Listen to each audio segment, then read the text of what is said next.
Welcome, Husker fans. Thank you for tuning in to Big Red Radio, the Husker Talk Show. I am your host, Caleb Jenneret. Next to me, as always, is my co-host, Zach Jenneret. It is blackout week, officially USC game week. We're going to talk a little bit about Northwestern, and then we're going to get into our USC predictions and break down the game as well. Make sure you follow all the socials in the description. Make sure you subscribe to the channel, hit the bell, and leave a like as well. Before we get into it, Zach, how you doing today?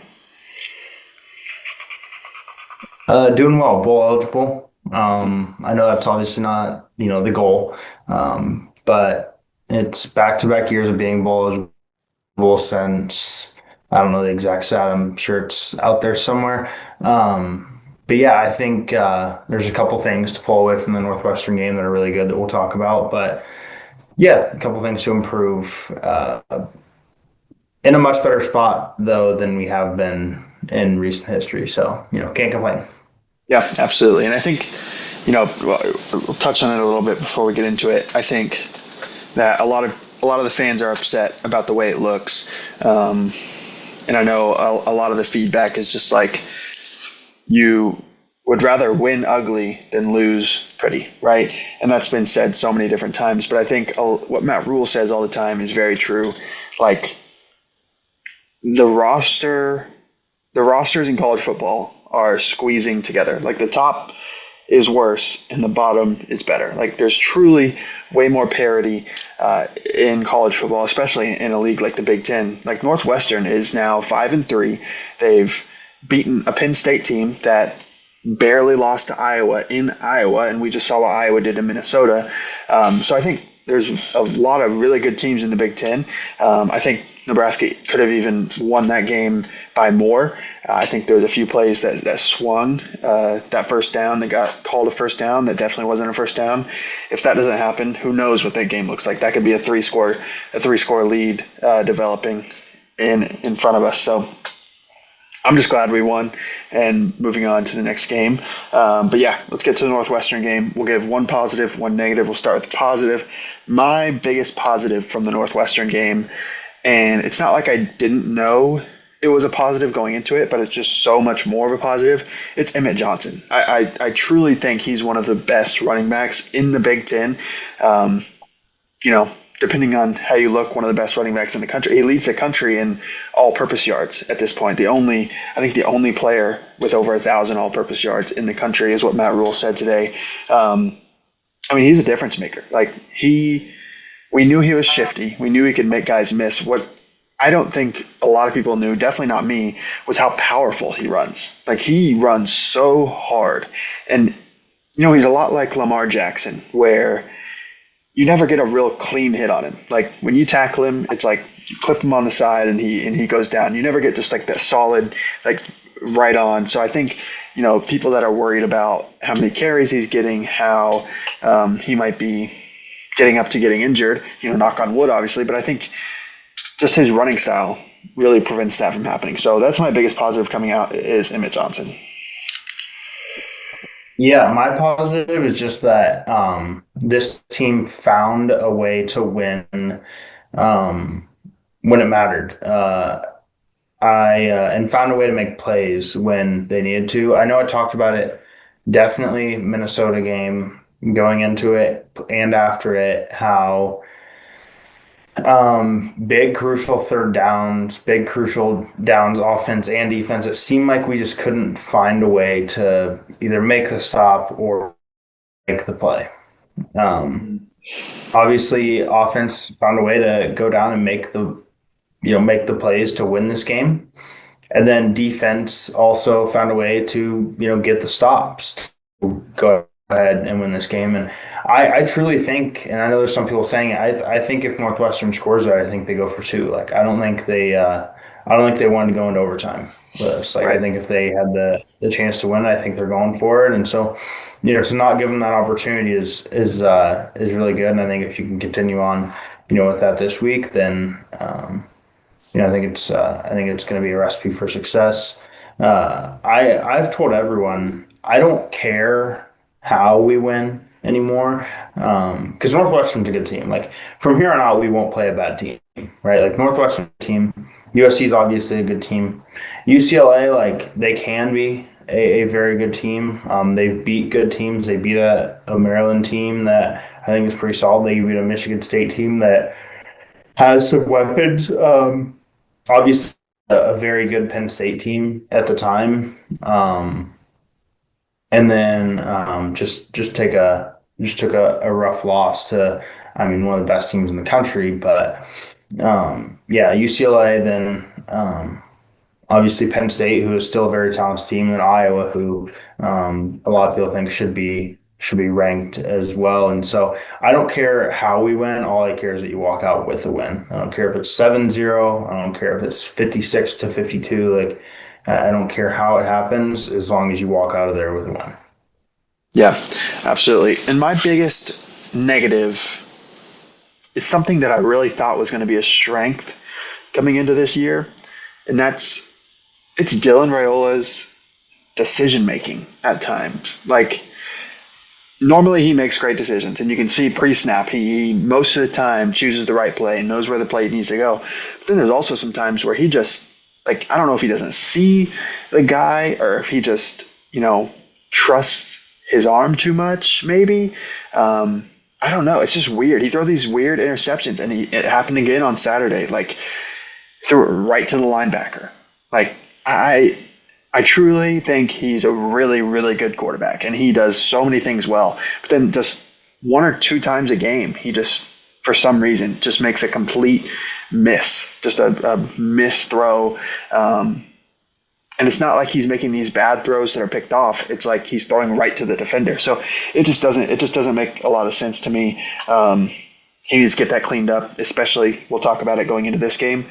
But just going forward as well. I mean, a lot of these teams are going to capitalize on that. Luckily, I think, what John Butler said, or Dana Holgorsen, I don't remember who said it, but one of them said Nebraska scored 14 points off of 2 turnovers of Northwestern's. Northwestern didn't score any points off of Nebraska's turnovers. So I think, you got lucky there. Not necessarily lucky. The defense did their job, but also that's not always going to happen, especially when you give it to them in good field position like the interception was. So I think Dylan's just got to make better decisions. I think he's going to. I thought it was going to be such a strength going into this year. So it's really surprising, some of the decisions that he makes. My negative is I just feel like we haven't found a way to put a team away early. Cincinnati, we went up early. They come back. I even said when I was watching that game, was it 17-3 we could have went up at half? I think like 20. I don't know. I don't remember exactly. It would have been like something to 3, I think. I think it was either 14-3 or 17-3, but yeah. Regardless, like, that's when you got to put away, right? Right. You can't let a team back in there. Michigan State, you get up. I mean, I thought that was going to be an ugly one, right? Like a real ugly one. Then Maryland as well had the opportunity to be a real ugly one in favor of us. Minnesota, not so much. Didn't really have control of that game, but then you look at this game, right? Like, this one should have been absolutely put away.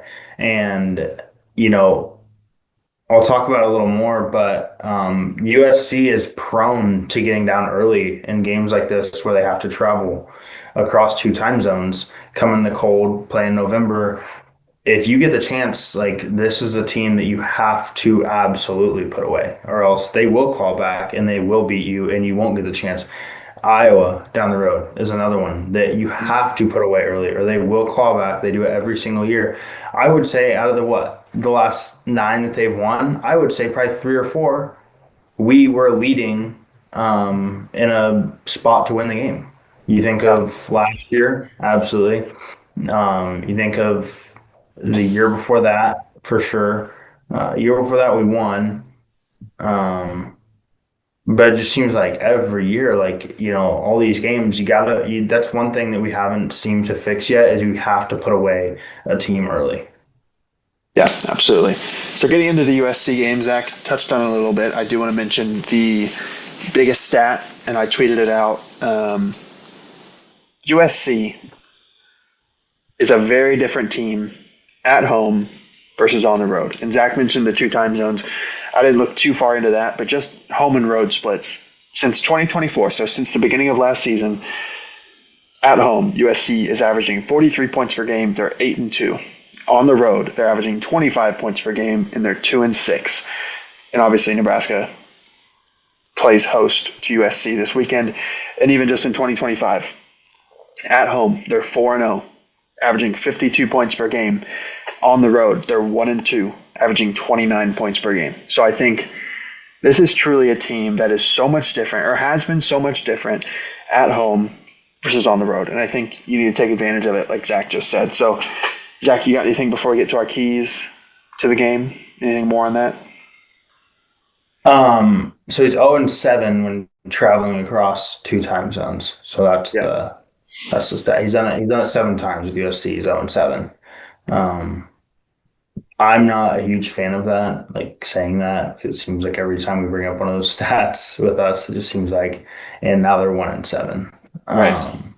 and stuff like that. But yeah, I mean, you have the opportunity to do a lot of good things. Obviously, get your first ranked win a very, very long time here with them coming in ranked. And I think, you win this. I think you have an opportunity to show that it wasn't a fluke and do it again down the road with Iowa. And so I think there's a lot of good opportunities in this game. Yeah, and the environment is going to be insane. I don't think it'll be up to like Colorado of last year, but it'll be close. Like, this is going to be a real life, like true night game environment, and there's going to be like 60 recruits there. Everyone's going to be wearing blackout. Zach can't see him right now, but in the graphics you guys are seeing, everything is blacked out. We're joining that as well. So it's the environment is going to be insane, and I think. And I'll talk about that more as we go, and I don't want to spoil what I'm going to get to. So, getting to our keys, my first one is you have to dominate special teams.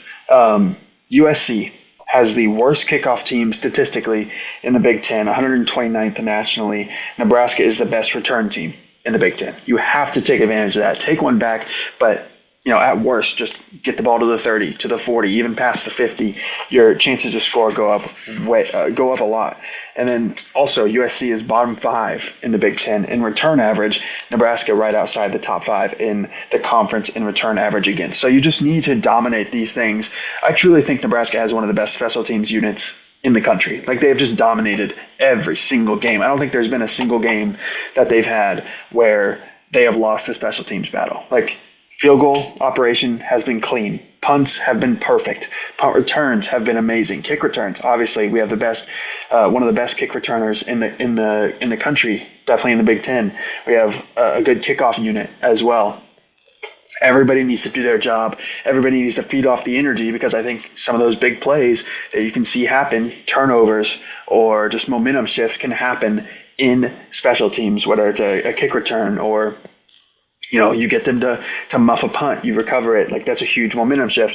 A lot of this game is going to come down to special teams, and if you dominate, you're going to be in a really good spot going forward. Yeah.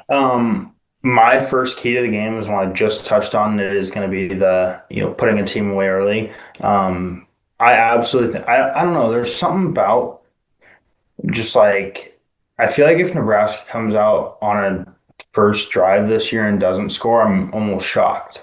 Yeah, Dana puts together some good opening scripts for sure. Yeah, I mean, incredible. I would like to see the stats on how many times we get points on the first drive. But it's not even the fact that we get points a lot. It's the fact that it just seems so easy. Michigan, even. We drove right down the field. Yes, we only came away with a field goal there, but like right down the field. Same thing with Cincinnati. Every game you look at, right? And I think that's why we get up in these early games that we can't put away, is because, dude, this offense starts really, really well. And I think the same thing this week, right? USC's coming in. They probably played against a similar crowd in South Bend against Notre Dame, maybe. But the weather's going to be a lot colder.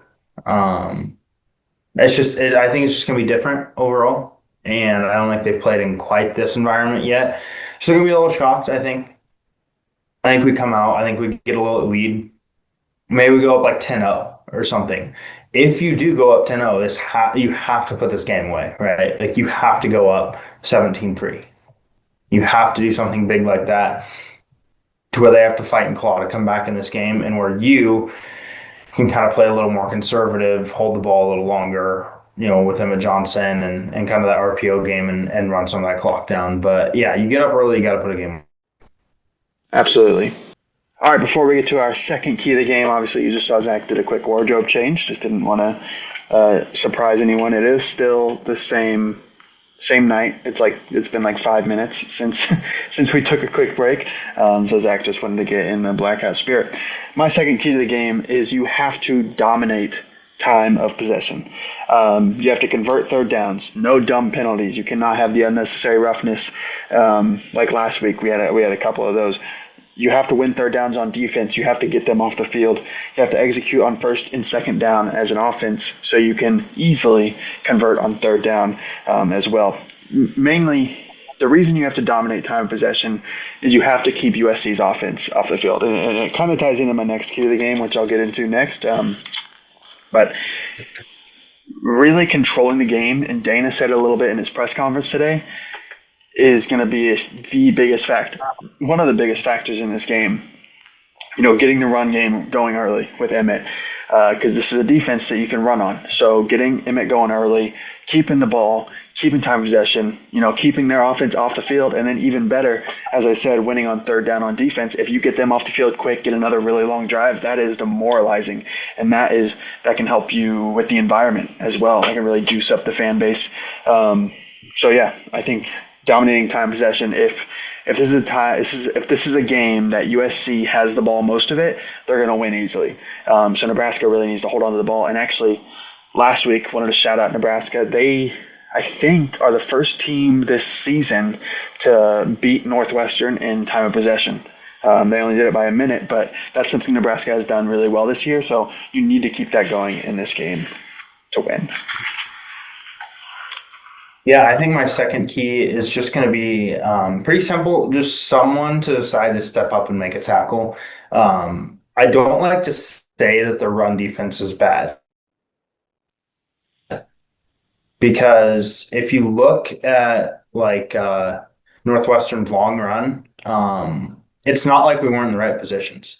No, yes, the DN crashed in a little bit, which caused no one to have the outside edge, but it just seems like, okay, I'm in my position, right? This is where I'm supposed to be.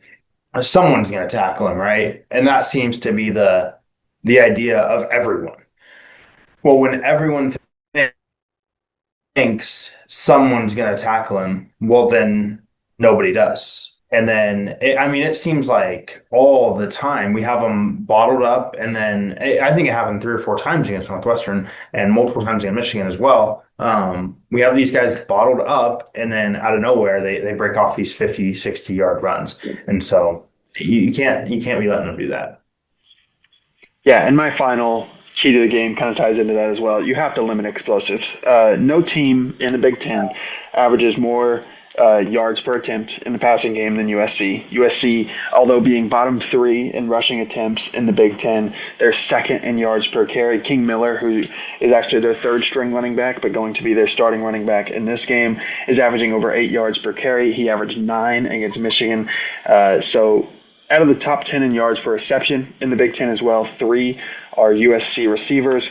So I mean they're explosive. You gotta stop them. You can't let them be explosive, because if you force them to drive the field, and I know they've done it against lesser competition and against even like Purdue, who I think we know is a lesser of a competition than what Nebraska is going to show in this game. Hopefully, they were able to drive the field and go on these methodical drives and run the ball effectively. Even against Michigan, they had some really good runs, explosive runs where they could hold onto the ball for long periods of time. But they have been a very explosive team. And if you limit the explosives, make them drive down the field, I think, Maeva, as good as he's been, he will make some mistakes, and he will give you an opportunity to create a turnover, and you need to take advantage of that. So really just limiting the explosives and everything, I think, will fall into place for you.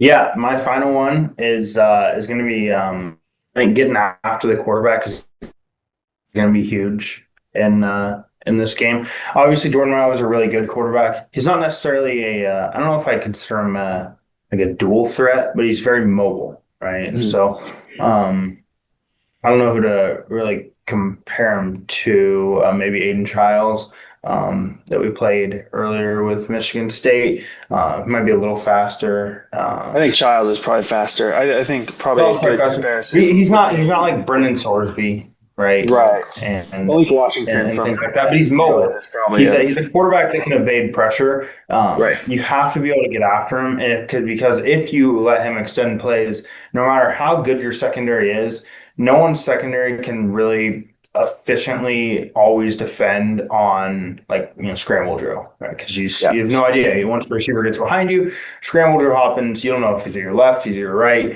until the ball's released and it's 15 yards that way, and you can't get to it in time. And so you have to keep him in the pocket, collapse the pocket, get after the quarterback. If you're able to do that, a couple of their really good running backs are out, so I think it's gonna be a little easier to defend the run here. But if you can force him to throw and get after him, I think you'll have a really good day. Yeah. And before we get into our prediction, I do want to mention USC's, we've talked about their run defense being a little bit of an issue for them. Their passing offense as well. If you look at passing offenses averages for the year and then compare them to what they did against USC. So Purdue averages 246 yards through the air per game. Against USC, they had 305. Michigan State averages 210 against USC, 225. Illinois averaged 256 against USC, 331. Michigan, one of the worst passing teams in the Big Ten, averages 190 per game against USC, 207. So I think when they face a Big Ten team, they've allowed them to kind of throw the ball on them. And some of this, like Purdue, is USC got up early, so Purdue had to throw the ball a lot. But in games like Illinois and even Michigan for most of that game, it was a close game, and they have success throwing the ball. Even Michigan State, who had hardly any success against Nebraska throwing the ball, found success against USC throwing the ball. So that's also encouraging. I think our offense is going to be able to score, and that brings us to our predictions. Vegas currently, USC is favored by 6.5 with a 59.5 point total, meaning Vegas is predicting a 33-27 USC win. For me, as I said, I think the atmosphere is going to be crucial. I think if Nebraska is firing on all cylinders early, it'll be amazing, obviously. But I do think if USC gets a stop, gets a quick score, that crowd is going to die down a bit, which cannot happen because I think Nebraska needs to get USC out of rhythm. Because when this USC offense is in rhythm, they're dangerous. But I think, as I said, Nebraska's going to have to fire early with a great early script, as we already talked about, which they usually have, and they need to have great defense as well early to keep the crowd engaged. And that's what I think they do. I do think we are in for a true classic game. I think it's going to be back and forth all game. And I think Nebraska comes up big again. I think they get another game-winning drive. Dylan Raiola and the entire offense have shown that they can come up big when it matters. And I think Nebraska wins 34-30 last second, maybe not last second, but a game-winning drive, and then maybe they need to get a stop, and I think they do. Yeah, I think that personally, I think that's too many points on my end. I think the weather is going to impact a lot more. I know it's not going to be that crazy cold by any means, but it will feel like my thought is like, okay, the weather really isn't going to affect anything until the fourth quarter starts. When the fourth quarter starts, I've kind of mapped it out. Let's say a little over 2.5-ish hours, maybe, of 3 quarters of football. It's gonna be feeling like high 30s, and Right. you've been beat down, and there's only one team that's like actually like been prepared for this, right? Nothing against USC, like they just aren't prepared for this. Like when they were in, when they play in the 50s, it's like 55 in USC, like that's cold for them. You got guys in sleeves, right? You got guys wearing hand warmers.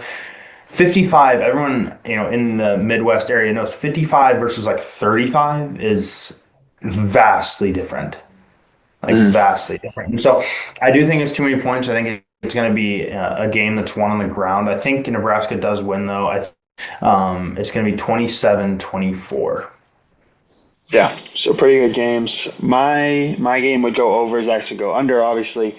So yeah, it's going to be a great environment. Hope everybody that shows up wears black. I know there's some talk that people aren't going to wear black when they show up because it's not tradition or whatever. Definitely try to wear black. That's the whole point of this blackout game. They're going all out for it. I think the fans should too. You got anything else before we sign off? Nope. All right, we will see you guys next week. Go Big Red.